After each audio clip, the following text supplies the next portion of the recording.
দুর্গা পুজো মানেই বাঙালি, বাঙালির দুর্গা পুজো মানেই বাঙালির আবেগ। আমরা দুর্গা পুজোর সময় অনেকে অনেক কিছু ভাবি, কোথায় যাব, কি খাবো, কি কিনবো। কিন্তু কারোর কি মনে এই কোশ্চেন আসে যে এই দুর্গা পুজোর উৎপত্তি কোথা থেকে?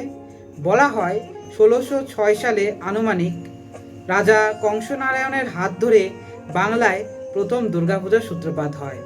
তবে সেখানে অবশ্যই স্থান ছিল জমিদারদের। নিচু জাতির মানুষরা সেখানে অতটা যেতে পারত না।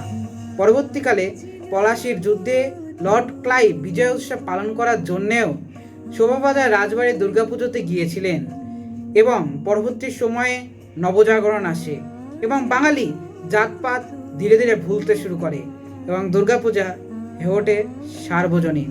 আজকে যে দুর্গাপুজো মানুষের চোখে চমক দিয়ে বেড়াচ্ছে, সে দুর্গাপুজো একসময় এরকম ছিলই না। বিংশ শতকের শেষের দিকে আমাদের এই থিমের পুজো চালু হয় এবং অবশ্যই দুর্গাপুজো সকলের কাছে যে আবেগের একটি অন্যতম স্থান, তা অবশ্যই বাঞ্ছনীয়। এখন আপনারা অবশ্যই আমাকে কমেন্ট করে জানাবেন যে এই 25 সালে দুর্গাপুজোর ঠাকুর দেখতে আপনারা কোথায় কোথায় যাচ্ছেন।